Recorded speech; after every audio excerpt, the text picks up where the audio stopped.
예, 안녕하십니까. 김숙헌입니다.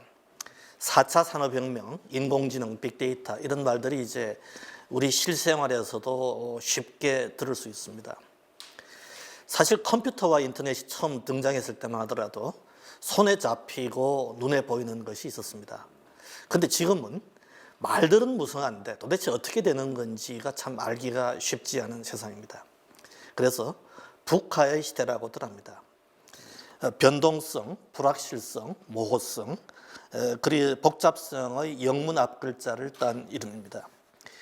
구글의 인공지능 책임자인 커즈와일은 앞으로 100년 동안 인류가 겪을 변화와 충격은 농업혁명 이후 지금까지 겪어왔던 것의 2배 이상이 될 것이라고들 전망을 하고 있습니다. 기술이 가져올 변화는 확실한 것 같은데 우리 삶은 어떻게 될지, 또 우리가 일자리는 어떻게 될지 여기에 대한 논의는 충분하지 않은 것 같습니다. 그래서 이탈리아의 철학자 안토니오 그람시가 이런 이야기를 했습니다.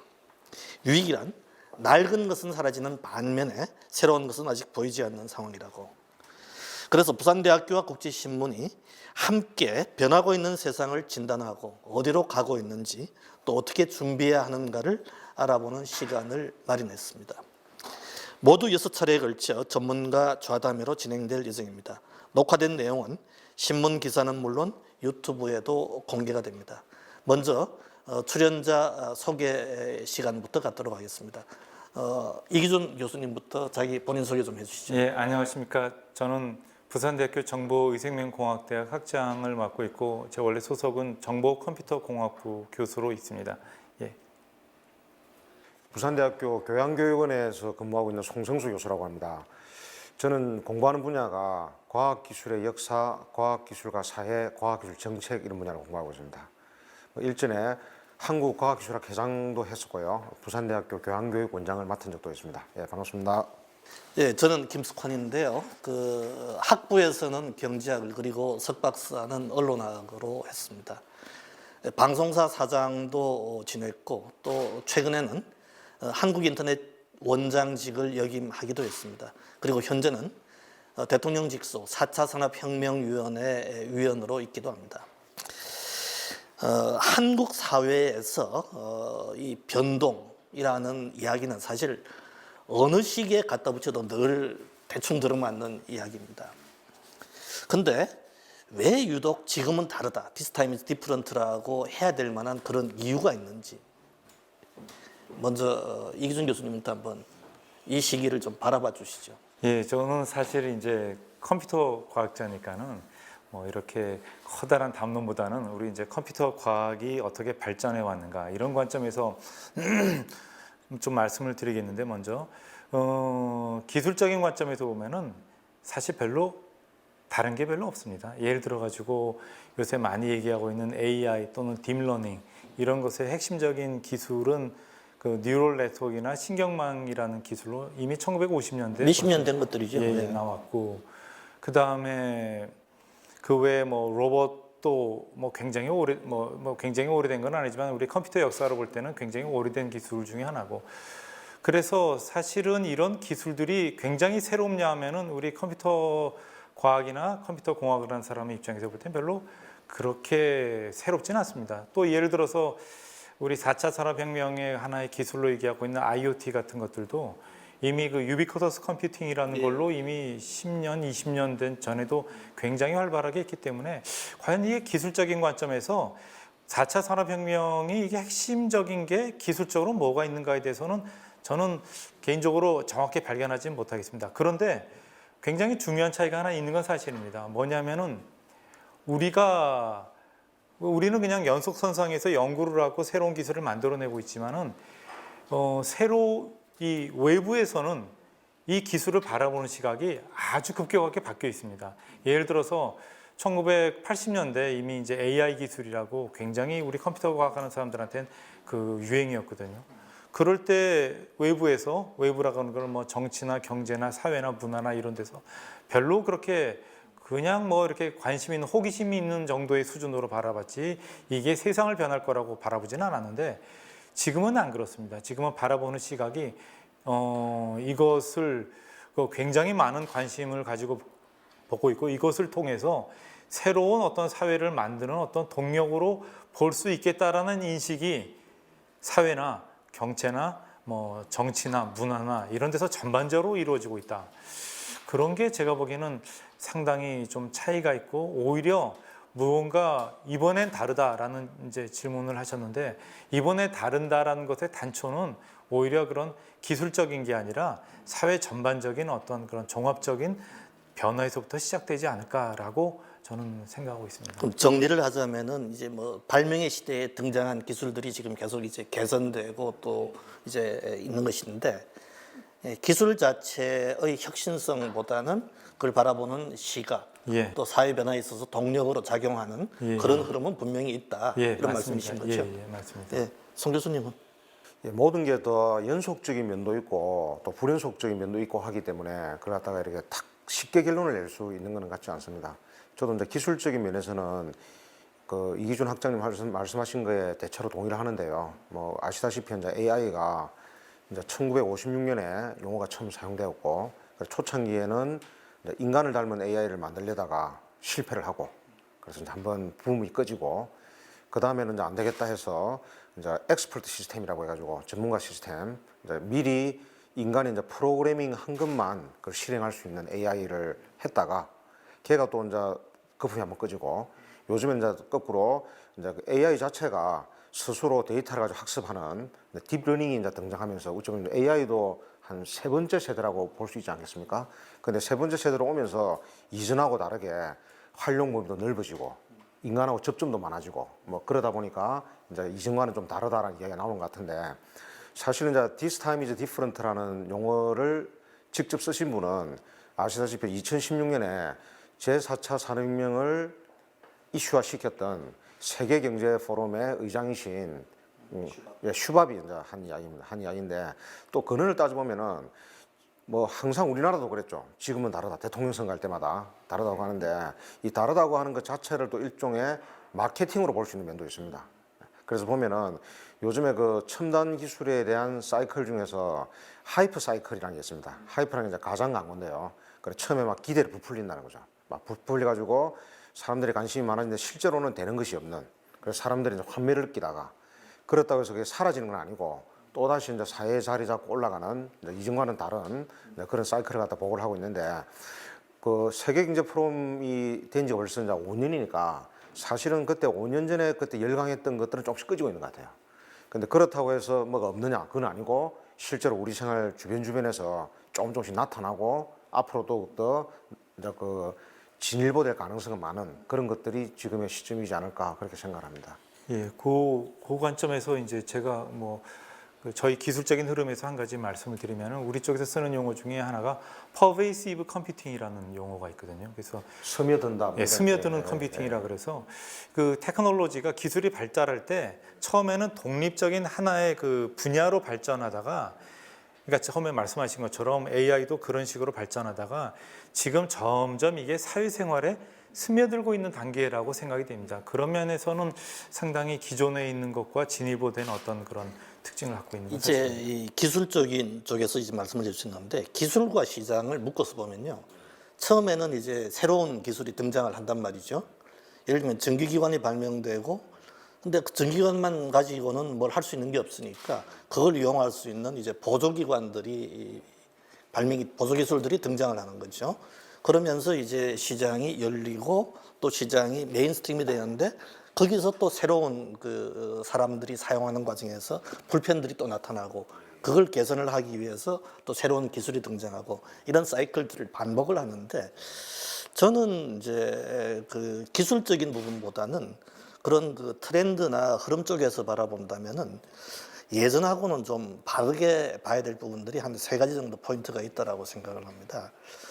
첫째는 지금까지 등장했던 이제 모든 기술들, 뭐 전기, 컴퓨터 이런 기술들은 인간의 그 육체적인 그 일들을 대신해주는 부분에서 발달을 해왔다는 거죠.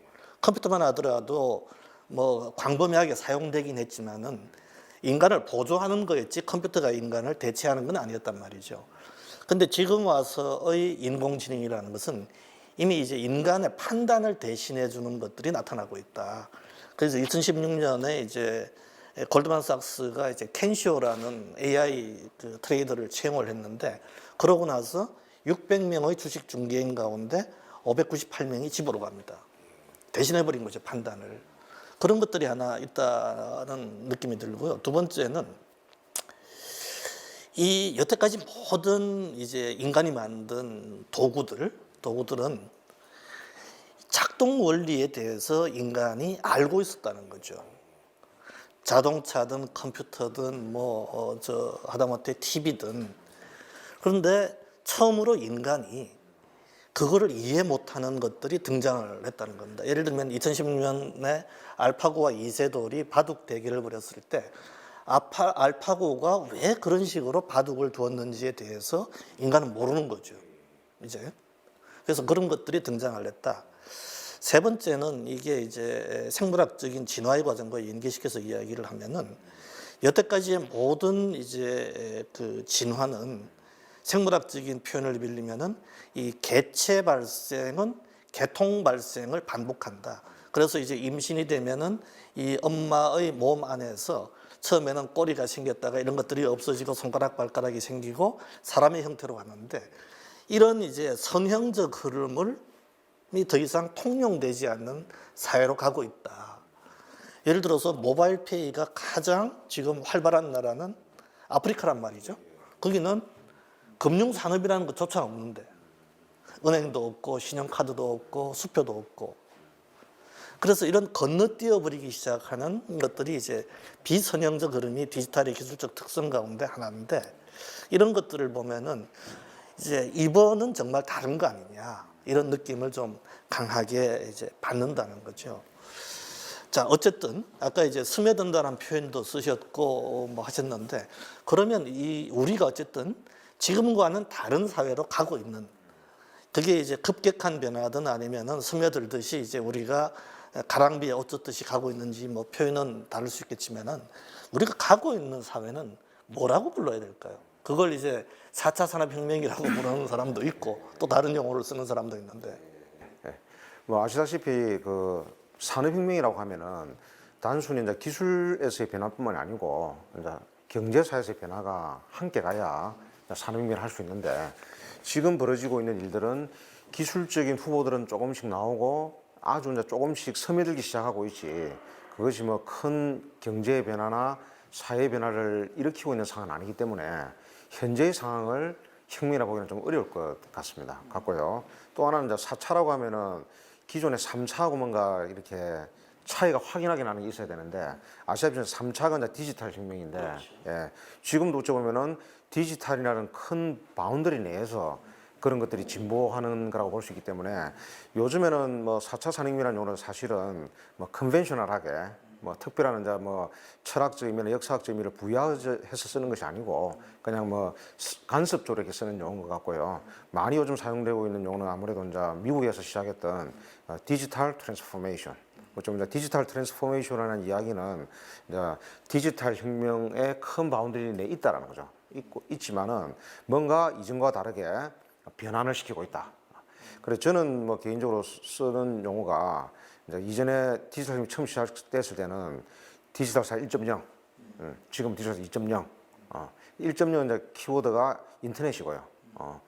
그러면서 이제 뭐 휴대폰도 쓰기 시작했죠, 사실은. 근데 지금 이제 2.0의 키워드는 이제 뭐 저는 스마트폰이라 보고요. 뭐 거기서도 AI를 조금씩 쓰긴 쓰죠, 그죠? 예. 그래 정말 AI가 창궐하는 시기는 디지털 3.0이 될 것 같고, 그쯤 되어야 또 하나의 혁명을 논할 수 있지 않을까, 그렇게 생각을 하고 있습니다. 언제쯤으로 예상을 하시는 거예요? 언제쯤으로? 언제쯤으로요? 네, 3.0 시대가. 그리고 어쩌면 이제 그 혁명이 되려면 방금에 대해서 이제 기술적인 거하고 경제적인 연결이 돼야 되는데, 이제 그 연결이 되려면 또 하나가 또 제도도 또 바뀌어야 되지 않습니까, 그죠? 예. 예를 들어서 우리가 이제 자율주행차를 예로 들면은 법적 윤리적 문제가 따라야죠. 5년 전만 해도 뭐 금방 될 것 같았는데, 지금 뭐 그게 되려면은 인프라도 다 갖춰줘야 되고요, 그죠? 예. 또 이제 뭐 각종 법적 윤리적 문제도 돼야 되는 거고, 그러다 보니까 우리가 생각할 수 있는 방법은 아마 그런 것들이 상업화 되더라도 일반인들이 직접 자율차를 갖다가 몰고 가는 거는 한참 더 기다려야 될 테고, 뭐 고속도로에 뭐 뭡니까 트럭 정도는 그 부분만 뭐 한다라든지. 그래 어찌 보면은 지금의 사회를 갖다가 보완하는 정도로 되는 거는 디지털 2.0이라고 볼 수 있겠고요. 그게 이제 완전히 되는 거는 그건데 그 지점이 되는 거는 이제 뭐 연도는 알 수가 없겠죠, 사실은. 그 사실 우리가 그 혁명이 일어날 때 혁명이 일어났는지 안 일어났는지를 판단하려면은 우리가 지금 혁명이 일어났으면은 그 미래에 가서 아 이게 과거 사회하고 지금 사회가 어떻게 바뀌어 있다라는 것을 그 판단할 수 있는 근거가 있어야 되는데 사실 우리는 과거 사회에 있잖아요.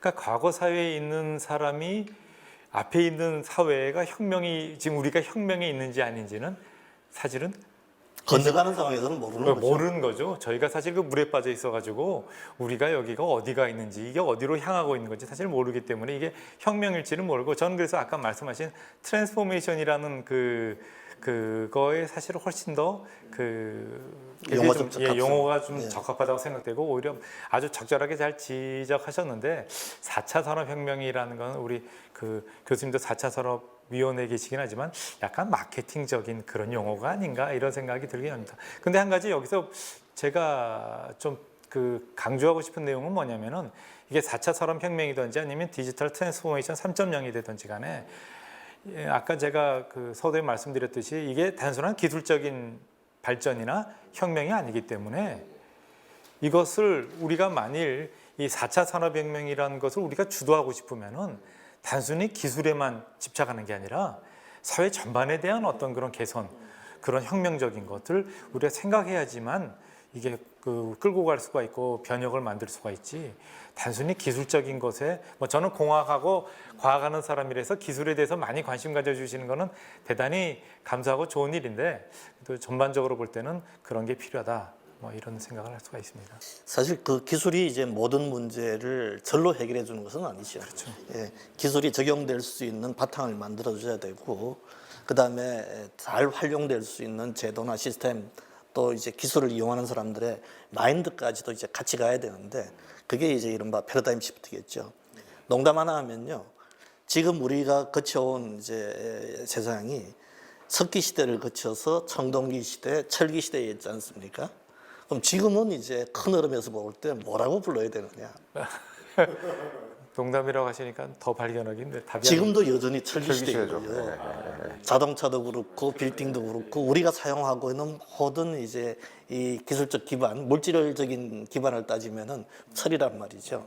그래서 사실 시대 구분이라는 것이 그렇게 좀 여러 가지 모호한 부분들이 있긴 한데, 그래서 이제 나라마다 이제 각 그 포인트별로 이제 생각하는 부분들이 다르기 때문에 이름들이 다른데, 독일은 인더스트리 4.0, 그다음에 일본은 소사이어티 5.0, 그다음에 중국 같으면은 메이드 인 차이나 2035입니다.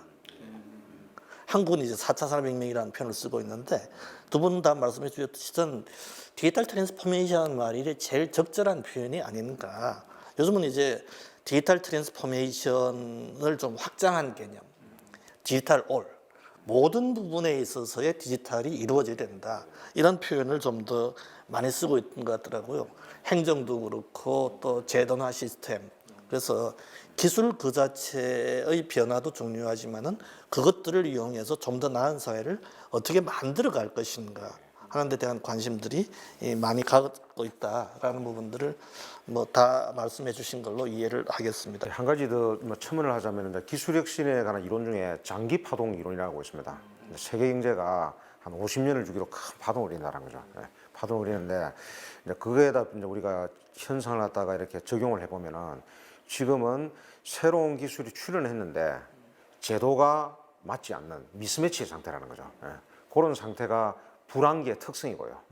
그래서 그것들이 이제 기술은 더욱더 또 진보하고 제도가 뒷받침이 될 때 경제가 회복이 되면서 본격 성장 궤도에 갈 때 혁명 효과가 난다는 거죠. 난다는 건데 그때쯤 되면은 석자 교수님 말씀하셨던 것처럼 기술 자체도 바뀌어가지고 옛날에 뭐 전기기관은 뭐 탄광에서 물을 퍼내는 펌프에 불과했는데 그때쯤 되면은 뭐 제철소에서도 쓰고 기관차도 쓰고 뭐 직물 공장에서 쓰고 이런 식으로 이제 범용 기계가 되는, 어쩌면은 기술과 제도가 계속 공진을 하면서 그런 단계이기 때문에 현재는 몇몇 기술들이 앞으로 성장할 가능성이 많은 기술들이 출현한 단계다. 이렇게 보시면 될 것 같습니다. 아까 이게- 말씀하신 네. 그 그람시가 얘기했던 네, 그 상황과 예, 상당히 그- 비슷한 것 같습니다. 옛날 건 없어졌지만 새로운 건 아직 정착이 되지 않은. 그러니까 이제 이미 온 기술이 있고 오고 있는 중인 게 있고 또 아직 오지 않은 것들이 있단 말이죠. 온 것들을 생각을 해보면은 예를 들자면은 이제 우리가 지금 디지털 전환이 된 것들이 많이 있습니다. 한 10년, 15년 전만 하더라도 어디 이제 여행 가려면은 지도 들고 다녔는데 지금은 내비게이션에서 벌써 이제 스마트폰 내비로 바뀌었습니다.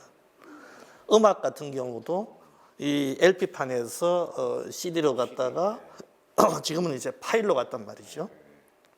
그래서 농담처럼 하는 말이 이제 요즘 애들이 이제 울면은 요즘 엄마들은 딸랑이를 주는 게 아니고 패드나 태블릿이나 스마트폰을 이제 준다는 거죠.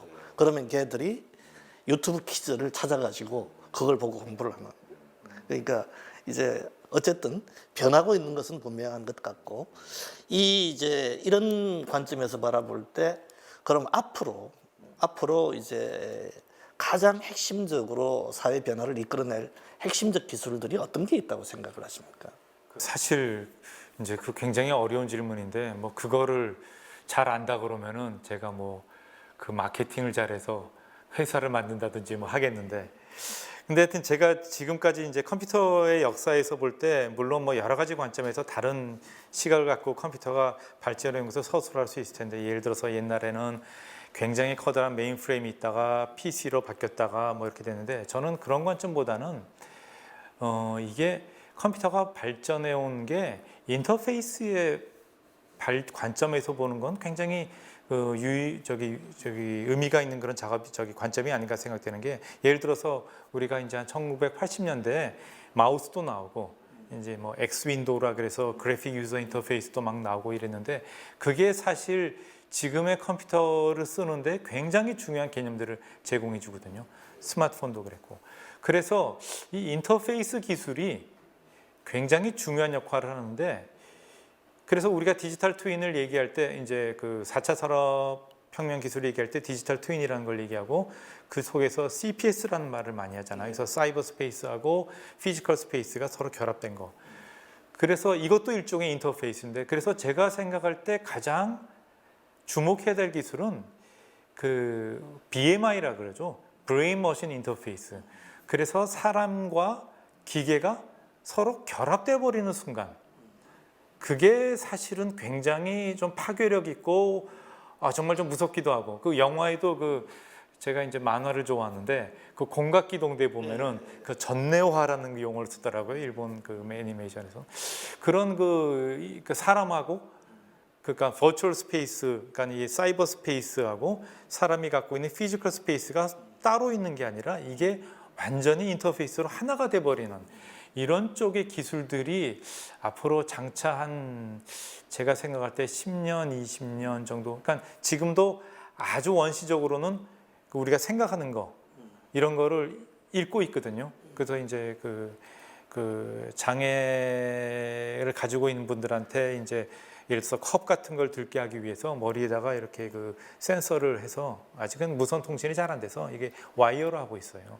와이어로 해가지고 이걸 해서 로봇에 연결돼서 내가 생각하면은 컵을 와서 내가 먹을 수 있고 이런 기술들이 하고 있는데 이제 그거는 아주 초기지만은 제가 보기에는 좀만 더 있으면 무선도 될 거고 그러면은 사람하고 컴퓨터가 아주 자연스럽게 소통하고 그런 다음에 컴퓨터는 또 컴퓨터끼리 초연결로 돼 있잖아요.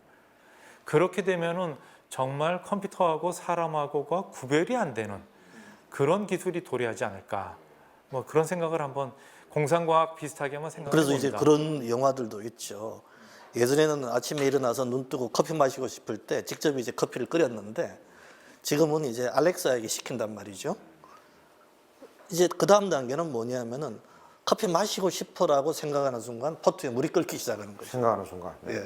나중에는 생각할 것 같으면은 물이 끓게 될 거예요. 나중에는 이제 커피가 마시고 싶다라는 느낌을 갖는 순간 재미있는 말씀해 주셨는데 어쩌면 이제 인간과 기계의 관계도 굉장히 오래되지 않았겠습니까? 오래는 옛날에는 인간하고 기계가 멀었는데 점점 가까워지다 보니까 인터페이스라는 말이 생겨났고 그래서 이제 요즘에는 뭐 휴먼 머신 인터페이스 이야기 많이 하고 그게 사실은 지금 벌어지고 있는 디지털 트랜스포메이션의 키워드인 것 같습니다. 근데 이제 요즘은 이제 휴먼 머신을 넘어서서 이제 브레인 머신 이렇게 많이 하잖아요, 그죠? 예. 그러니까 좀 이제 방금 석교님 말씀하셨던 것처럼 생각하는 순간 이제 브레인이 되는 거니까 또 다음 단계인 것 같습니다. 그런데 어쨌든 이러한 기술은 우리가 또 기술적으로 분류한다면 굉장히 원천 기술이라고 볼 수 있을 것 같고요. 그리고 원천 기술들이 사실은 이제 우리가 여러 가지 형태로 이제 발현이 되지 않겠습니까? 예를 들어서 이제 그것이 뭐 그 휴먼 머신 인터페이스를 고려한 것이 차로 나타나면 자율주행차가 되는 거고, 그죠? 그것이 뭐 산업용 로봇이 될 수도 있고 뭐 등등이 될 수 있을 것 같은데 어쨌든 요즘 시기에 이제 많이 거론되는 게 뭐 빅데이터도 거론되고 IoT도 거론되고 뭐 클라우드 뭐 블록체인 인공지능 많이 되지 않습니까? 많이 되는데 저는 그거를 갖다 조금 이렇게 이제 이렇게 병렬을 하는 것보다는 조금 이제 체계화시키기 좀 필요하지 않을까. 그래서 제가 남으로 생각하는 건 그냥 지금의 기술의 패러다임은 AI 패러다임이다. 근데 AI가 작동하기 위해서는 빅데이터가 필요하고 지금 왜 그러냐면은 AI가 학습하는 방식이 빅데이터가 없으면 안 되니까. 그러니까 빅데이터의 범위에는 옛날에 인간이 생성했던 데이터 말고 사물이 생성한 데이터도 필요하니까 IoT가 또 연결이 되고. 예. 그리고 이런 AI가 실제로 이제 그 상품화 될 때 뭐 자율차로도 되고 드론으로도 되고 의료 로봇으로도 되고 산업 로봇으로도 되고 뭐 뭡니까 뭐 블록체인으로 쓸 수도 있고.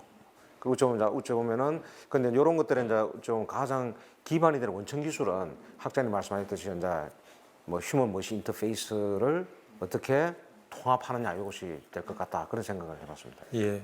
뭐 이제 그게 어떤 게 그 앞으로 나갈 것이고 또 한 가지 우리가 너무 간과하고 있었던 게 몇 가지가 있는데 그 중에 예를 4차 산업혁명 기술 이제 우리 송 교수님 말씀하신 것처럼 AI 기술 같은 것들 중요한 그 하나의 새로운 기술인데 사실 AI 기술이 말씀하신 것처럼 80년대 한번 커다란 파도가 있었잖아요. 그러다가 수그러들었다가 다시 최근에 나온 것은 AI 기술의 발달이었다기보다는 메모리의 발달. 그 다음에 그 이제 GPU라고 얘기하는 그 이제 대용량 병렬 컴퓨팅이 가능해지고 이런 것이 가능했기 때문에 그런 것들이 AI가 실현이 될 수 있었고 이 말은 이제 거꾸로 얘기하면은 우리가 AI라는 게 또는 4차 산업 기술이라는 게 갑자기 뭐 뻥 터져 가지고 나오는 게 아니라 그런 기술들 또는 원천 기술들, 기초 기술들 이런 것들에 대한 그 발달이 총체적으로 나타난 게 AI 기술이 아닌가 이렇게도 해석할 수 있지 않나요? 저도 두 분 말씀하고 비슷한데요. 이제 핵심 기술이 있고 또 그걸 뒷받침해주는 이제 보조 기술들이 이제 같이 붙으면서 폭발적인 변화가 일어나는 건데 보통 이제 그 4차 산업혁명 사회라고 한다면은 그냥 이제 말 만들기 좋아하는 식으로 이제 만든다면은 ABCD 5G I라는 표현을 이제 씁니다. A가 인공지능이고 B가 블록체인, C가 클라우드, D가 데이터, 그리고 5G, 그 다음에 IoT 이런 건데 뭐 AI는 인공지능이고 B는 이 그 신뢰를 담보해주는 그 다음에 보안을 지켜주는 이제 블록체인 기술이고 저장 기술이고 클라우드는 이 원격 저장이지 않습니까? D가 빅데이터고 IoT는 이 데이터를 수집하는 아주 단말들이고 그래서 저는 이런 것들이 이제 병렬적인 부분은 분명히 아니다. 근데 이제 함께 결합해가지고 결과물을 만들어내기도 하고 가장 윗단에는 결국 이제 AI가 있는 건 맞는데 그래서 하나 이제 구체적으로 예를 들어 보면은 2016년에 이제 알파고하고 이세돌 구단이 바둑을 두었는데 여기 이제 여러 가지 기술들이 다 들어있다는 거죠. 구글이 담당자가 노트북 하나 달랑 들고 한국에 오니까 한국 기자들이 이렇게 물었습니다. 알파고는 어디 있습니까? 안 보이니까. 그러니까 구글의 답변은 클라우드에 있습니다. 구름 위에 있는 거죠. 그게 사실 그 아이오와주에 있었던 건데. 그리고 그거를 이제 고성망으로 연결을 했단 말이죠. 그리고 인공지능.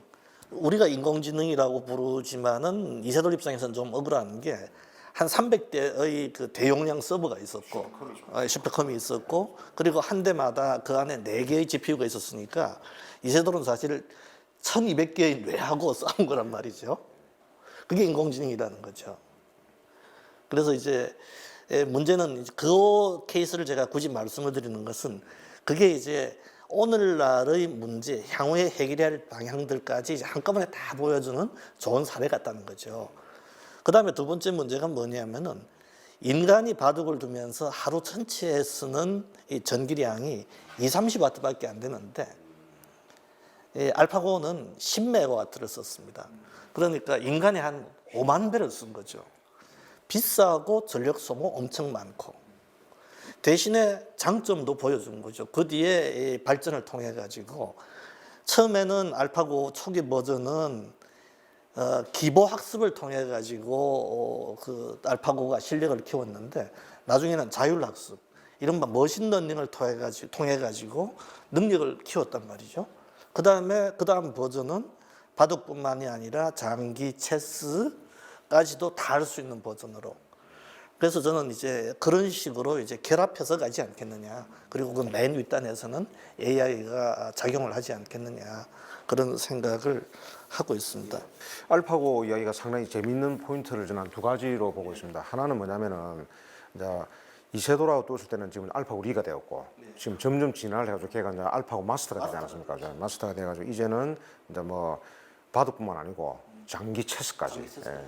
근데 어쨌든 이렇게 점점 더 디벨롭이 되지만은 알파고라는 AI는 엔터테인먼트 게임으로 끝난다는 거죠. 게임으로 끝난다. 굉장히 뭐 이것이 우리 AI는 스트롱 AI로 가는 거는 한참 뭐 지금에는 어려운 이야기라는 생각이 하나 들고요.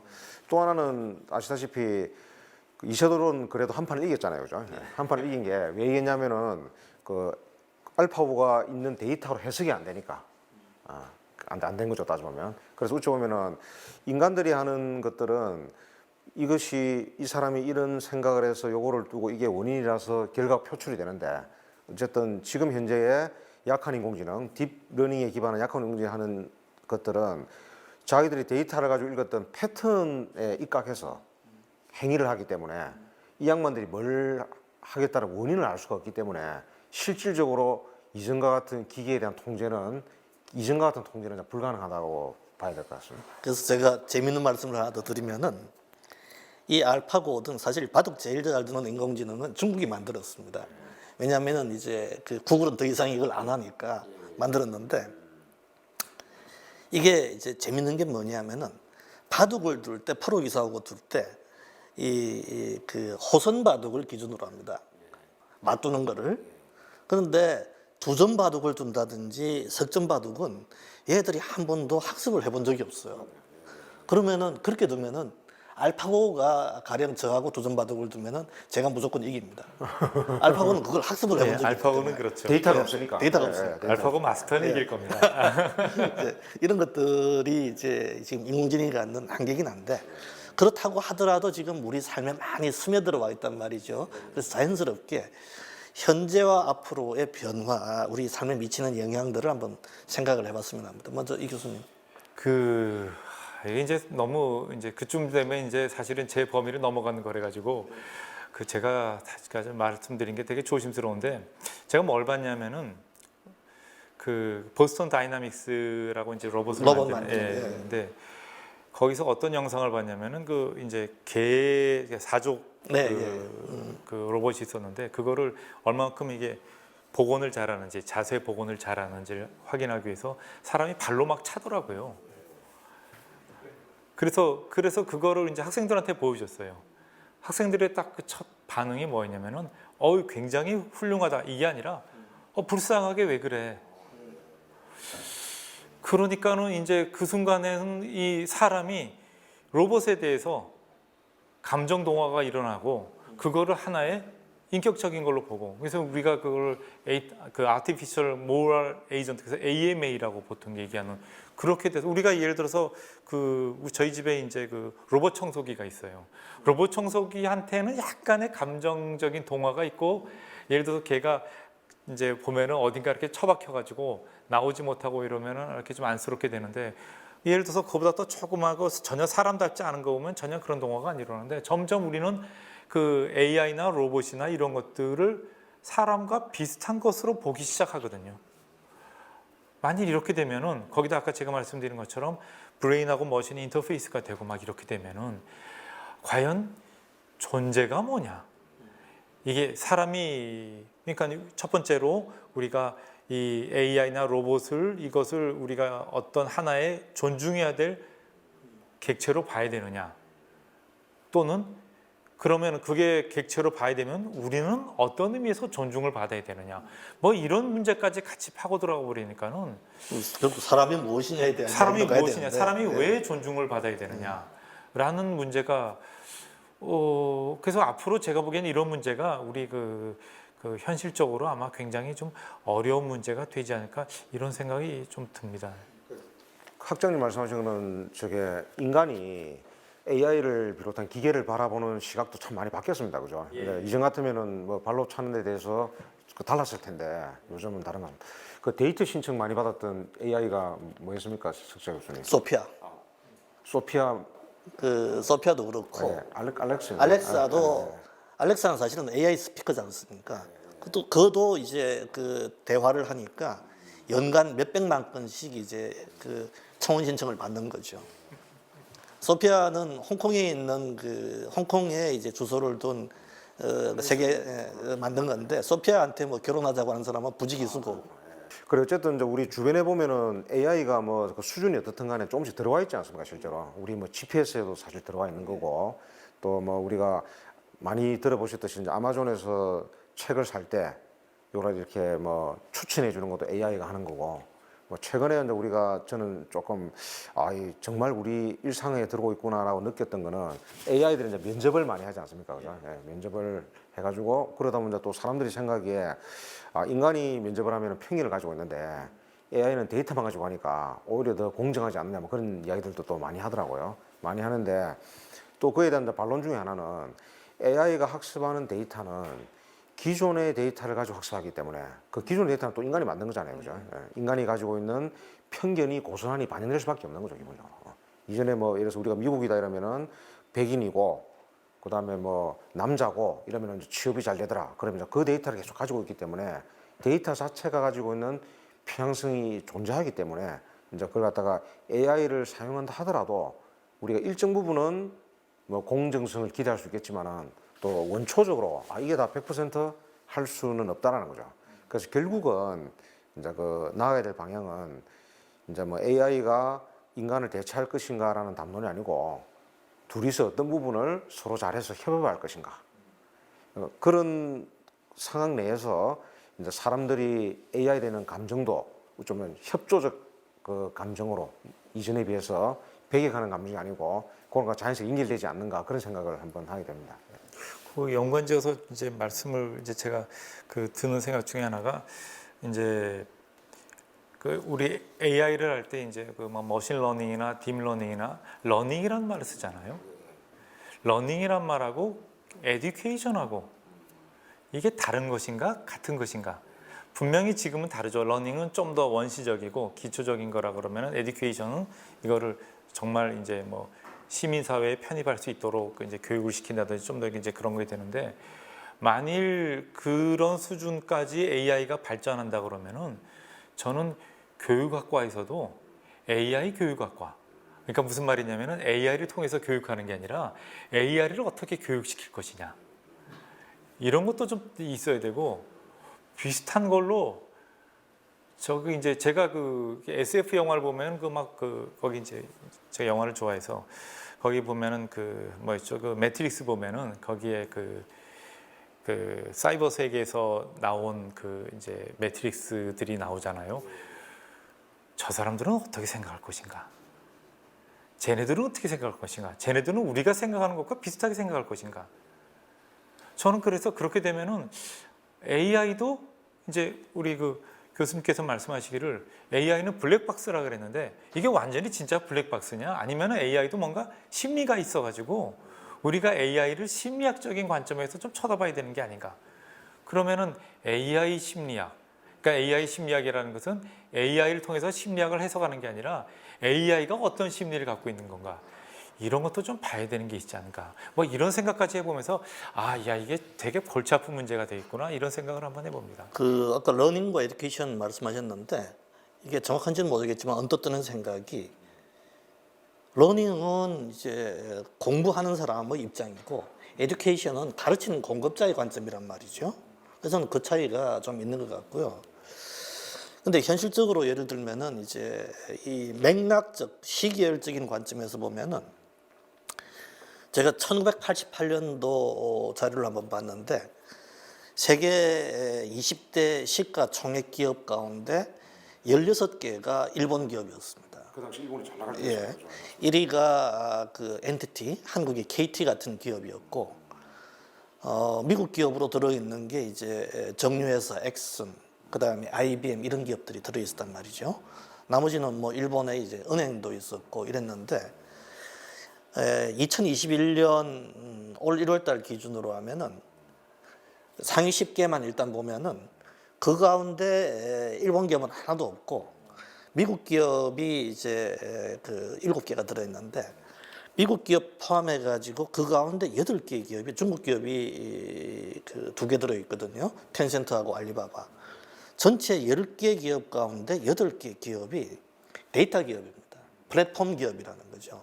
그러니까 데이터를 인공지능으로 분석해서 소비자에게 맞춤형 서비스를 제공해주는 기업들. 그러니까 이제 이 비즈니스 사회는 이미 깊숙하게 바뀌고 있는 거죠. 그래서 이제 그 다음에 그럼 나타나는 부분이 비즈니스가 변하고 있으면은 거기에 따른 우리의 일자리나 또 교육은 어떻게 돼야 될 것인가 하는 고민들이 이제 나타날 것이고요. 그러다 보니까 글로벌적으로 보면 어떤 문제가 생기느냐 하면은 페이스북이나 이런 데서 아프리카에다가 인터넷을 무료로 사용할 수 있게끔 해줍니다. 그러면은 좋다고 사용을 해요. 사용을 하는데 데이터들이 그대로 다 이제 흘러 들어가는 거죠. 그러니까 19세기와 20세기 초의 제국주의는 총칼을 가지고 포갑적으로 이 저개발 국가의 자원을 이제 쓸어갔는데 지금 세상에서의 플랫폼 기업들은 웃으면서 데이터를 흡수해가는 거죠. 그런 새로운 형식의 이제 문제가 생겼는데, 그러니까 자기 데이터를 제공해주고 또 그 서비스를 돈을 내고 구독하는 형식으로. 그러다 보니까 20세기 초와 비교해가지고 지금 세계 선진국하고 또 이제 저개발 국가하고의 1인당 소득 격차가 20세기 초에는 한 3대1 정도였는데 지금은 한 11대1 정도로 벌어졌어요. 이런 사회를 지금 우리가 가고 있는 거죠. 그러니까 데이터라는 것이 독점하면 독점할수록 데이터를 많이 가지면 가질수록 AI의 힘도 커지니까 그럼 이 정보를 가진 사람들에 대한 통제 문제 나중에 또 뭐 별도로 이야기를 하겠습니다만은 어쨌든 그런 고민들이 있는 거죠. 자연스럽게 일자리 문제 이제 변화하는 생활 속에서 일자리 문제 이야기 좀 해봐야 될 것 같은데 성 교수님부터 좀 해주시겠어요? 방금 숙 교수님 말씀하신 게 이른바 데이터 자본주의, 그 데이터 자본주의 힘이 참 대단한 것 같습니다. 그 데이터 자본주의 때문에 그 일자리도 많이 바뀔 것 같고요.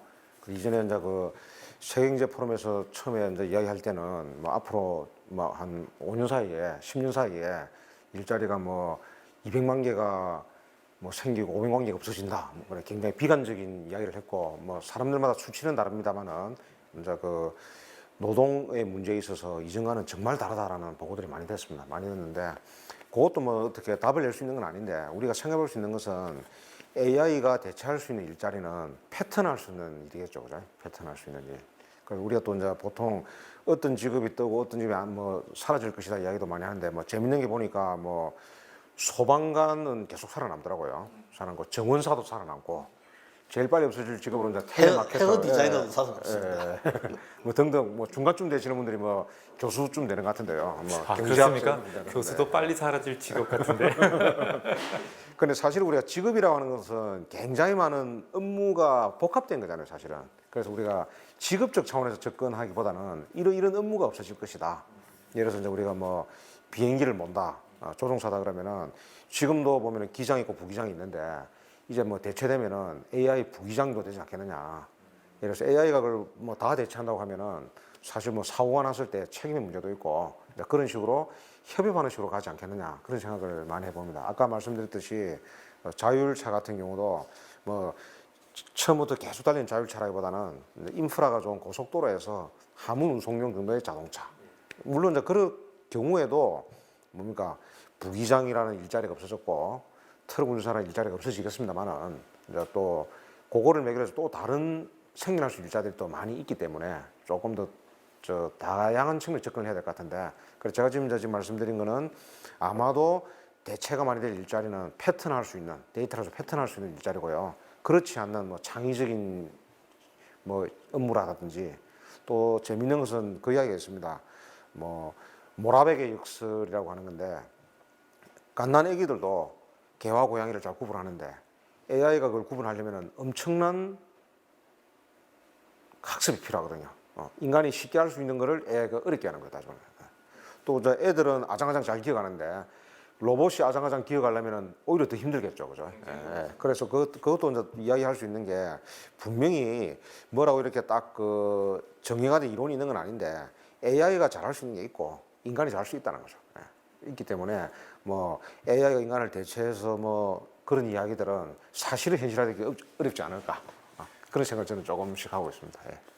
저는 사실 굉장히 비관적인데 이제 아까 그 재미난 말씀을 하셨는데 어떤 직업이 사라지고 어떤 직업이 새로 만들어질 것인가 어떤 직업이 새로 만들어질 것인가는 뭐 사람들이 뭐 데이터 사이언티스트가 있고 뭐 잘 모르겠어요. 그거는 잘 모르는 영역이고 사라질 직업에 대해서 얘기하면은 이제 저는 지식 기반의 직업들은 다 금방 사라질 것 같아요. 교수, 변호사, 의사들 외과 의사는 살아남을 텐데 이렇게 그 진단하는 의사들은 상당히 좀 왓슨 같은 것들이 뭐 상당히 많이 적용되고 있으니까 그렇게 되고 오히려 이제 아까 말씀하신 뭐 소방사나 요리사나 그 다음에 저는 특이한 전 제 개인적으로 생각하는 게 이제 저희 집에 그 로봇 청소기가 있으니까는 로봇 청소기가 그 내 책꽂이에 있는 화분을 그걸 떨어뜨리지 않고 그걸 깨끗하게 먼지를 털 수 있을 것인가 저는 좀 어렵다고 보거든요. 그래서 아까 말씀하신 것처럼 굉장히 이렇게 우리가 사람이 선천적으로 갖고 있고 그 반응 속도가 생각보다 굉장히 섬세하게 고안되어 있는 그건 진화를 통해서 진화의 산물로 되어 있는 것들은 그거는 쉽지 않겠다 이런 생각. 오히려 그래서 육체적인 어떤 노동들 중에서 특화된 노동들은 오히려 살아남고 지식 기반의 노동들은 많이 사라질 거다라는 생각이 들고 근데 그러나 저러나 분명한 것은 그 사라질 직업은 분명히 굉장히 많아요. 이제 혹자들은 뭐 산업혁명이나 그 이후에 이제 뭐 1, 2차 그 산업혁명을 통해 가지고 일자리가 없어지는 것보다 더 많은 게 생겼으니까는 앞으로 4차 산업혁명이 만일 일자리가 없어진다면 너무 걱정하지 말라라고 얘기하는데 저는 그건 좀 되게 좀 무책임한 얘기 같고 분명한 것은 일자리가 대체가 돼도 실업한 사람들이 그 일자리를 찾아가는 게 아니거든요.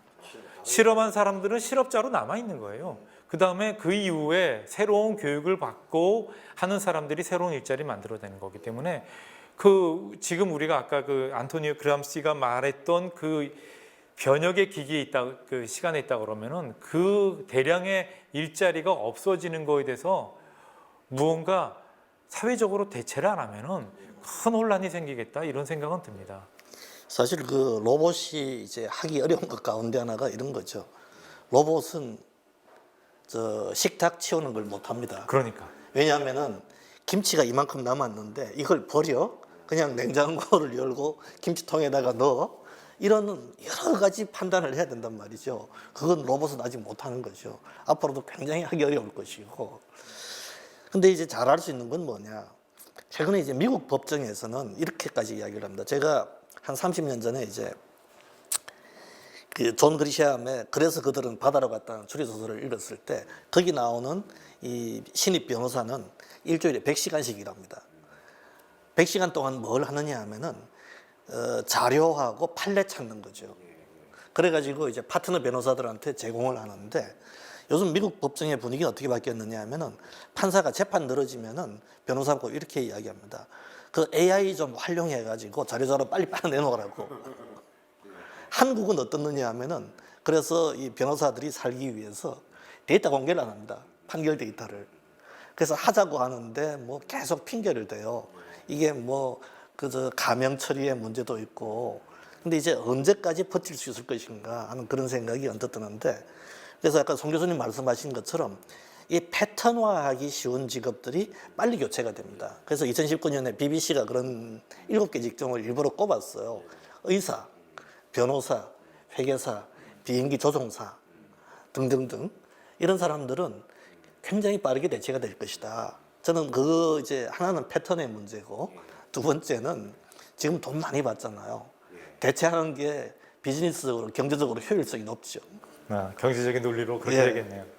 그래서 사실 이런 사례 하나 보면은 참 저는 이제 참 무서운데요. 30년 전에 포드, GM, 미국의 3대 자동차 회사가 합쳐서 시가총액이 한 40조였는데 120만 명의 노동자를 고용을 하고 있었습니다. 근데 지금 이제 애플, 구글, 페이스북 시가총액이 그 당시에 60배가 넘는 2,500조인데 지금 몇 명 고용하고 있느냐 하면은 19만 명입니다. 그러니까 이 플랫폼 기업이나 인공지능이 굉장히 빠르게 이제 일자리를 먹어치우고 있는 것만은 사실인데, 그러면은 이것들을 앞으로 어떻게 대처를 해나가야 될 것인가, 사회적으로. 이건 사실 큰 문제인 거죠. 그래서 이제 다음 뭐 별도의 기회에 이제 인공지능과 일자리 문제는 다뤄야 되겠지만은, 새롭게 만들어지는 일자리들이 없어지는 일자리만큼 사회적으로 가치가 있고 우리 삶에 있어서 안정감을 부여해주는 그런 일자리인가, 이 부분은 사실 알 수 없다는 거죠. 그렇게 될 가능성도 없지가 않고. 그 다음에 또 다른 문제, 이제 그러면은 AI가 사람의 역할을 어디까지 대행할 수 있을 것인가. 이게 강인공지능과 약인공지능의 문제지 않습니까? 그 다음 AI가 그럼 사람의 역할을 또 일정 정도 대신한다고 하면은 AI에 대한 책임은 어떻게 지지? 인격의 문제, 이런 부분으로 좀 이야기가 넘어가야 될 것 같습니다. 예, 그 사실 이제 그거는 뭐 철학과 교수님들, 그다음에 교육학과 교수님들을 모시고 또는 그 법학과 교수님들 모시고 아마 얘기를 해야 될 것 같은데, 그 언저리 있는 것 중에 하나가 이제 뭐냐면은 그 AI가 그 작곡을 하고 그다음에 그림도 그리잖아요. 그래서 사실 그거 AI가 작곡한 거라고 모르고 들으면은 굉장히 세련되고 나름대로 이렇게 그 포도주 한 잔 먹으면서 그런 거 들으면은 굉장히 분위기도 나고 참 좋습니다. 과연 이런 거 그러면은 그 대처가 될 수 있는 게 아닌가, 이런 생각을 하면서, 과연 그다음에 또 이제 재미난 거 중에 하나가 뭐냐면은 일본의 그 교토에 그런 절이 있다 그러는데 절 이름 잊어버렸는데 거기 로봇 스님이 계세요. 그래서 이렇게 뭐 이렇게 얘기하면은 그거에 대해서 이렇게 그 좋은 말씀을 이렇게 얘기해 준다 그러는데,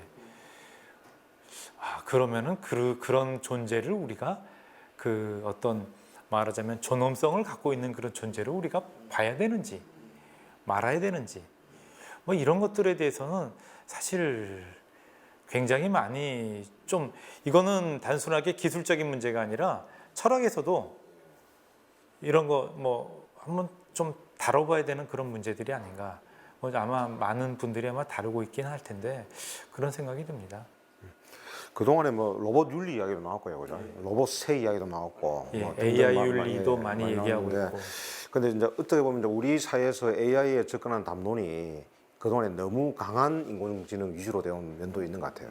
이제 실제로 이제 경제를 변화시키고 우리 삶에 다가오고 있는 거는 다 약한 인공지능인데, 그런 면이 좀 있는 것 같은데, 예를 들어서 이제 약한 인공지능 같은 경우도 아까 전에 이제 말씀들 쭉 하셨습니다만, 이전하고 다른 것은, 이전에는 이제 실업을 당하는 사람들이 어찌 보면은 그 뭐 육체적 노동을 하는 사람이었는데, 이제는 범위가 이제 그걸 뭐 지적 노동까지도 이제 포함이 되는 것이고, 그죠?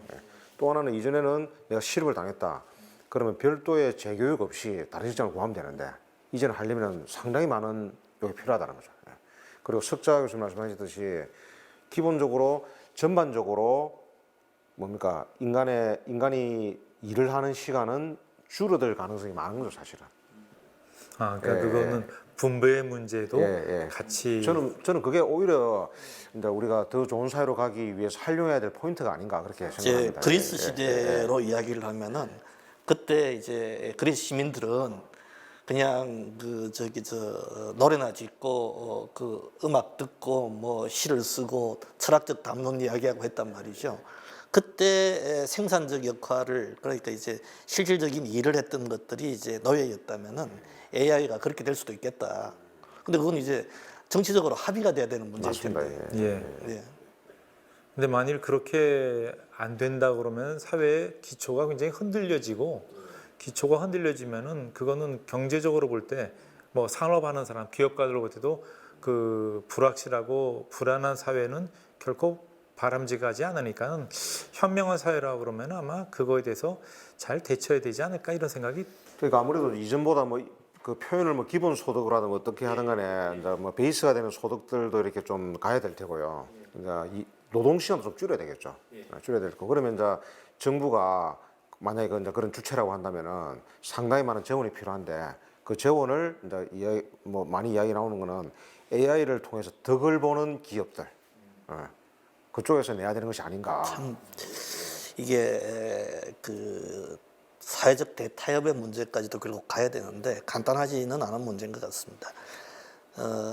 1970년대인가 이제 로봇들이 처음 이제 자동차 생산에 등장하면서 GM에서 있었던 이야기입니다. GM 자동차의 사장이 미국의 이제 전미 자동차 노조위원장을 딱 데리고 이제 로봇이 만들고 있는 자동차 회사를 쫙 보여주면서 이런 이야기를 했습니다. 앞으로 로봇들이 다 자동차를 만들면은 노조 같은 거 필요 없게 된다. 이렇게 하니까 노조위원장이 이렇게 이야기를 했습니다.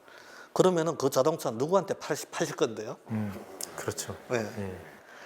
결국 이제 이런 문제인데 사실 이제 그런 AI나 이런 것들이 갖는 기술적 한계도 분명히 있습니다. 아까 이제 작곡하는 AI 말씀하셨는데 지금 이제 중국의 텐센트가 인수한 이제 그 기업이긴 한데 이런 AI 작곡 기업이 있었어요. 사람이 자 이런 분위기로 이런 정도의 상황에 어울리는 거 한 3분 만들어줘 하면은 만드는 거예요. 왜냐하면 입력된 데이터를 가지고 비슷하게 만드는 거예요. 그러니까 지금 현재 AI 수준은 어디까지 와 있느냐 하면은 그럼 렘브란트 그림 전부 다 학습시켜 가지고 그럼 이거 만들어 봐 하면은 흉내는 내죠. 보는 사람들이 구별할 수도 없을 정도로 흉내는 내는데 해리포터의 소설을 학습시켜서 해리포터처럼 소설을 쓸 수는 있는데 그러면은 원전을 만들어낼 수 있느냐? 해리포터의 세계관을 가진 렘브란트 같은 기본적인 이제 것들을 만들어낼 수 있느냐? 아직 이건 이제 한계가 있는 것 같고요. 그래서 결국 AI가 이제 이게 사람들이 우려하는 부분들은 일자리도 다 뺏어가 버리고 그 다음에 심지어는 그 스페이스 오디세이에 나왔던 그 인공지능 로봇 할처럼 자기가 사람을 관리하려고 하고 막 통제하려고 하는 그런 부분까지 이제 대한 우려인데 저는 그 부분들은 상당히 좀 올 수 있을지 없을지도 모르겠습니다. 대단히 희박한 가능성의 이야기라고 생각하고요. 지금 현재 우리가 고민해야 될 부분들은 기술적 변화를 인위적으로 통제할 수는 없다고 보여집니다. 왜냐하면 우리가 안 한다고 하더라도 어디선가에서는 하고 있을 테니까. 그러면 결국 이제 국제사회의 이제 경쟁이라는 것에서 이제 우리가 뒤처지게 될 텐데, 그럼 그런 것들을 받아들이면서 이 디지털 디바이드, 소외되는 사람들이 어떻게 없도록 할 것인가. 그래서 저는 사회적 합의와 정치 체제가 중요하다는 게 갈수록 중요해진다는 게 이제 그런 사회로 갈수록 그런 문제가 좀 결국은 정치적 문제가 되는군요. 근데 이제 아까 그 말씀하신 거에서 저는 약간 이제 생각을 달리하는 게 하나 있어가지고 우리가 이제 강인공지능이 과연 올 것인가? 물론 이제 그 인공지능을 뭐 딥러닝을 만들고 이럴 때 이제 여러 가지 고려하고 이제 설계해야 되는 게 있는데 그 중에 하나가 뭐 코스트 펑션이라고 있어가지고 이게 얼마만큼 내 솔루션을 해결하는 것에 가까이 가느냐 멀리 가느냐 뭐 이런 거를 일단 이제 효율성 곡선 그런 걸 이제 우리가 정의를 해야 되기 때문에 그런 게 있어서 그게 사람이 정의하기 때문에 결국은 강인공지능은 좀 어렵지 않겠느냐. 또 우리가 데이터를 우리가 줘야 되기 때문에 우리가 주는 데이터는 결국은 인간의 범위에 있기 때문에 인간을 뛰어넘을 수 없지 않겠느냐라는 생각을 할 수도 있는데 저는 약간 좀 생각을 달리 해봐서요. 어떤 생각을 해보냐면은 우리가 이제 진화라는 게 사실 그 굉장히 그 긴 시간에 많은 돌연변이들이 일어나고 돌연변이가 사회에서 선택을 받아가지고 자연에서 환경에서 선택을 받아서 살아남아서 그 이제 진화가 일어난다고 만일 우리가 가정한다 그러면은 굉장히 긴 시간이라는 거를 컴퓨터는 굉장히 빠른 걸로 대처할 수가 있거든요. 그래서 그거를 빠른 걸로 대처하면서 거기서 그 이제 우리 한때 지금은 별로 얘기 안 하는데 그 유전 그 지네틱 알고리즘이라는 유전 알고리즘이라는 분야가 한 20년 전, 30년 전에 한때 되게 유행한 적이 있었어요. 근데 그렇게 할 때 유전자 알고리즘의 기본적인 그 아이디어는 뭐냐면은 그 이제 유전처럼 이렇게 여러 가지 결합을 하는데 거기다가 노이즈를 줘요. 그냥 똑같은 걸 주면은 인위적으로 넣는다. 인위적으로 노이즈를 주면서 거기서 그 변화가 생기면서 변화가 이게 그 우리가 로컬 옵티멈이라 그러는 그것이 아니라 글로벌리 옵티멀한 대로 갈 수 있는 그런 그 자극을 주기 위해서 그 노이즈를 주거든요. 만일 우리가 그런 것들을 많이 주다 보면은 어느 순간에 우리도 모르는 사이에 창조성이라고 이제 그 사실 창조성을 뭐라고 정의하에 따라 달라지겠지만은 창조성이라는 것을 해리포터를 쓸 수 있는 날도 오지 않을까라는 생각을 한번 해보긴 해봅니다. 제가 최근에 읽었던 것 가운데 그와 유사한 부분이 있는데요. 그 진화 인류학자들 이야기인데 산업혁명 이후의 인류하고 옛날 이제 고대 이집트인 그럼 3,000년, 4,000년 전 뭐 심지어 한 10,000년쯤 전에 메소포타미아인들하고 다들 이제 호모 사피엔스란 말이죠. 그러면은 근데 산업혁명 이후에 호모 사피엔스하고 그럼 한 7, 8년 전의 호모 사피엔스하고 같은 인종이냐? 아닌 것 같다는 거예요. 왜냐하면은 이 남아있는 유골들을 분석을 해보면은 다른 점들이 많이 나타난다는 거죠. 그래서 이제 이것도 뭐 교수님 말씀하시는 것처럼 이제 하나의 가능성의 문제이긴 한데 그렇다고 하더라도 이제 인간의 이 합을 뛰어넘는다는 게 이제 빠른 시간 내에 올 것 같지는 않다는 생각이 들고요. 당장 이제 고민을 해야 될 부분들은 AI에 대한 통제의 문제. 예를 들면은 이제 저 회사에 대한 통제를 하기 위해서 법인격이라는 우리가 가상의 개념 인격권을 설정을 해줬지 않습니까? 그럼 AI에 대해서는 어떻게 할 것이냐? 물론 이제 아까 홍콩의 소피아 같은 로봇에 대해서 사우디아라비아가 시민권을 주기도 했는데 그건 그냥 이벤트고 그럼 AI에 대한 책임을 어디까지 AI에 대한 책임, AI를 소유하고 있는 데 대한 책임을 어디까지 물을 것인가? 자율주행차가 사고를 내면은 이거는 타고 있는 사람의 문제냐 아니면 자동차 회사의 문제냐 혹은 도로의 문제냐 이게 굉장히 복잡한 문제들이 생긴단 말이죠. 그래서 그런 것들이 이제 함께 논의가 돼야 될 시기인 것 같다 하는 생각이 듭니다. 결국은 이제 우리가 이제 진화라는 것이 아주 뭐 그 새롭게 등장한 문제에 또 적응하면서 이렇게 가지 않습니까? 마찬가지로 자율주행차에 관한 입법 이야기도 많이 나오고 있는데 그 역시 또 계속 법률 자체도 이전과 다르게 만들었다가 또 개정하고 이런 과정을 계속 우리가 적응적 진화를 해야 될 것 같습니다. 마치 이제 우리가 코로나 팬데믹에서 뭐 이런 방법을 써봤다가 뭐 우리 뭐 마스크 요일제도 한번 해봤잖아요, 그죠? 뭐 좀 생각지도 않았던 건데 그런 거 다 예측하기 어렵다는 거죠. 그래서 좀 이제 진화적 관점이 굉장히 중요할 것 같은데 진화와 관련해서 이제 아까 석재님 말씀하신 거는 산업혁명 이전의 인류는 자연에 그렇게 피해를 안 입혔는데 산업혁명 이후의 인류는 자연 환경 자체를 또 변화시키는 존재라는 거죠. 또 진화와 관련해서 재밌는 이야기는 인류는 저게 뭡니까 오스트랄피테쿠스부터 진화하는데 엄청 시간이 걸렸는데 인류가 진짜 판단하고 논리를 쓰는 시기는 얼마 안 된다라는 거죠. AI가 대체하는 이 부분이다, 이 부분. 그렇기 때문에 오히려 어린애가 하는 신체 능력은 또 하기 어렵다는 거죠. 그래서 이제 제가 계속 이제 원론적으로 말씀드리는 거는 AI가 인간을 통제한다, 인간이 AI를 통제한다 이런 컨셉보다는 이제 AI가를 갖다가 인간을 대체하는 존재로 볼 것이 아니고 우리를 도와주는 존재로 보고 같이 어떻게 잘 지낼 것인가. 그런 컨셉이 저는 굉장히 필요하다고 봐집니다. 근데 그게 이제 통제가 우리 아까 석재 교수님 말씀하신 것처럼 통제가 안 되는 경우가 돼버리면은 사실 좀 어렵죠. 그래서 이제 사실 우리 그 AI하고 윤리하고 결합하는 이 연구 그룹들이 꽤 있어요. 꽤 있는데 이제 그 중에 그걸 이제 기술적으로 해결하려는 그 시도가 그 XAI라 그래서 Explainable AI, 설명 가능한 AI를 만들자. 그러니까 너희들이 막 만들지 말고. 근데 설명 가능한 AI를 만들다 그러면은 방법론적으로 제한이 되거든요. 제한이 안 되기 때문에 그냥 설명 안 돼도 뭐 막 만들어서 잘 만든 게 있으면은 결국은 그건 자연스럽게 그러니까 그 환경에 의해서 그쪽이 선택될 수밖에 없으니까는 그게 나갈 수 있어서 이게 참 쉽지는 않은 문제다라는 생각이 들긴 합니다. 사실 인간이 출현한 것 자체도 환경 변화에 의해서 그게 뭐 그냥 화산 폭발이든지 아니면 운석 충돌이든지 해서 이제 공룡이라는 이제 덩치 큰 이제 동물들이 없어져 줌으로써 인간들이 이제 비로소 이제 큰 소리치고 등장하기 시작했는데 사실 이런 그 외부적 변화가 그 진화나 혹은 기술의 진보 또 새로운 세상을 이제 만들어내기도 한단 말이죠. 중세 때 흑사병이 이제 중세를 끝내고 근세를 이제 앞당겼듯이 코로나도 그런 요소가 있을 것 같은 생각이 듭니다. 이게 ICT 기술하고 관련해 가지고 어떨까요? 그죠. 이제 코로나 상황이라는 것이 디지털 트랜스포메이션을 좀 더 가속화시키는데 뭐 상당히 기이할 것 같습니다. 어찌 보면은 비대면이 상당히 많이 우리 사회에 이미 들어와 있잖아요. 그죠? 예. 저도 이제 뭐 수업도 해보고 회의도 해보고 그러면은 앞으로 코로나 없더라도 회의는 비대면으로 많이 할 것 같습니다. 진짜로. 출장 안 가도 되니까. 수업은 또 다른 문제 같습니다만은.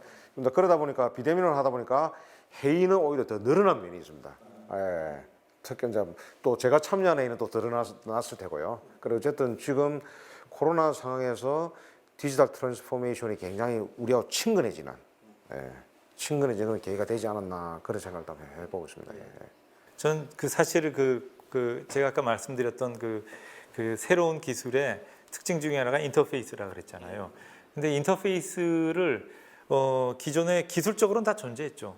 기술적으로는 존재했는데 그걸 사회가 받아들이게 하는 기폭제가 됐다는 생각이 들어요.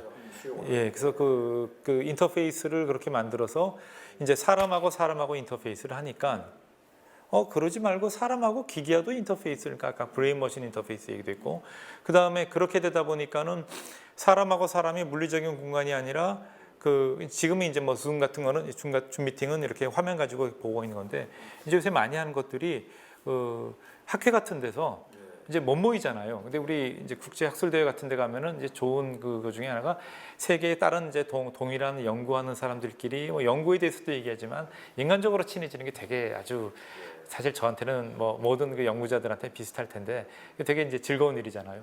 근데 그거를 결국은 못 가니까는 그 온라인 그 컨퍼런스로 다 바꿔버렸어요. 그러다 보니까는 이 소셜 네트워킹이 안 되잖아요. 그래서 어떻게 하냐면은 그 많은 그 서비스들이 있는데 마치 내가 그 공간에 있는 것처럼 아바타가 있어서 공간에 있는 것처럼 이 메타버스죠.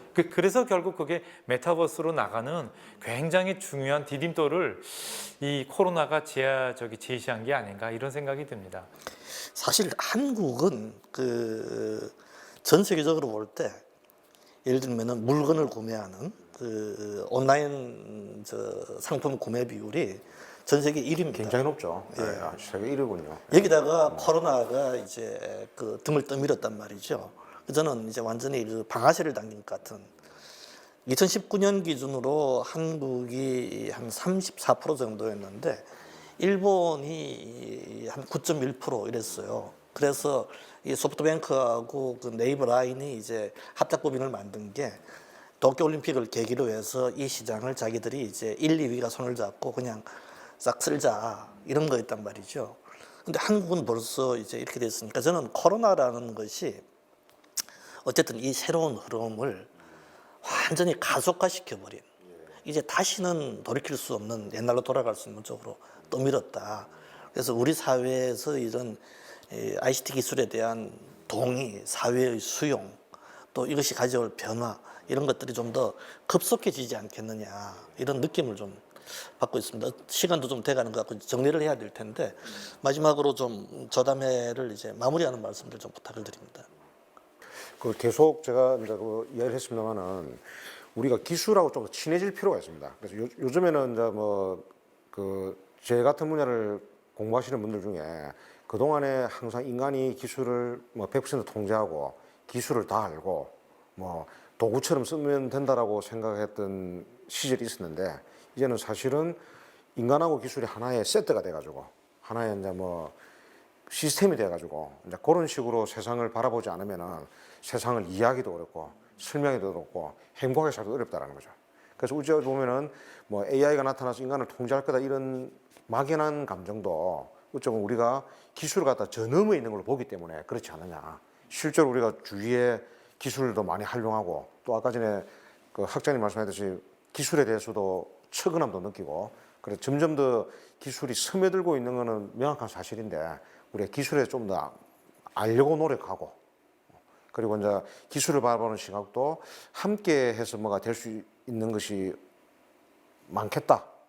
그런 시각으로 디지털 트랜스포메이션을 바라본다면은 인간이 기술과 함께 하려고 하는데 그거를 갖다가 저해하는 요인은 무엇인가?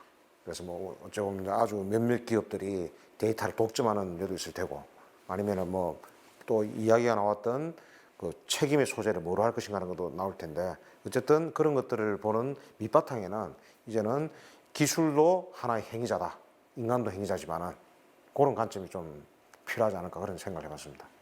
예, 저는 이거를 딱히 그 상관관계를 정확히 짚으라면은 짚지는 못하겠는데 저는 이제 학교에 있어서 이제 학생들을 가르치는 입장이니까는 이 4차 산업혁명 또는 AI 이런 시대가 왔을 때 학생들한테 좀 강조해주고 싶은 그런 능력이 협력의 능력이라고 생각이 돼요.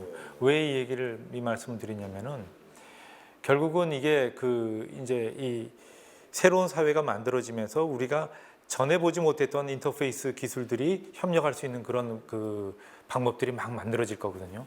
그런데 이 속에서 우리가 협력을 해야 된다라는 것을 기본적으로 기반을 두지 않으면은 굉장히 이상한 괴물들이 만들어질 수 있을 것 같아요. 예를 들어서 이제 데이터를 독점하는 것 또는 그래서 최근에 상당히 뭐 저희 이제 컴퓨터 소프트웨어 개발하는 사람들한테는 일반화되어 있는 기술인데 일반화되어 있는 방법론인데 이제 개방형 소프트웨어죠. 오픈 소스로 소프트웨어를 만드는 것들이 굉장히 아주 아이러니하게 옛날에 가장 폐쇄적인 소프트웨어 기업이면 어디였냐면 IBM이었거든요. 근데 지금 IBM이 오픈 소스 소프트웨어에 가장 적극적으로 투자를 하고 있어요. 그래서 참 그게 아이러니가 저 사람들이 아주 그걸로 굉장히 아주 고생을 했구나 생각을 하는데 또 아이러니가 뭐냐면은 지금 가장 폐쇄적인 소프트웨어 기업이 또는 IT 기업이 애플이거든요. 자기들의 생태계를 고집하죠. 자기 생태계 고집하고 저는 이제 표준 때문에 일을 하는데 표준할 때 애플은 하나의 섬이에요. 다른 데는 안드로이드 진영이 발표를 좀 요청해도 자기 보스한테 허락 받겠다고 그러고 결국은 못 하고 이렇게 되는데 그래서 협력을 해야 되는데 협력을 하고 하면서 공개되는 개방형 기술에 대해서 우리가 조금 더 기술하는 사람들의 입장에서는 좀 더 관심을 가지고 개방형 그러니까 오픈 데이터, 오픈 소프트웨어 그다음에 오픈 널리지 뭐 예를 들어서 위키피디아라든지 뭐 이런 여러 가지를 좀 우리가 해야지 사회가 이런 여러 가지 내용들을 통제하고 아까 이제 우리 석자 교수님 말씀하신 그런 블록체인이나 이런 것도 사실은 그런 거랑 좀 맥이 다 있다고 생각하거든요. 그래서 그렇게 돼야지만 우리가 이거를 뭐 구체적인 통제하는 방법들이야 여러 가지 방법이 있겠지만은 그래도 기본적으로 그런 문제를 다가갈 수 있는 우리 자질이 협력과 공유, 공개 이런 데서부터 나타나지 않을까 이런 생각이 듭니다.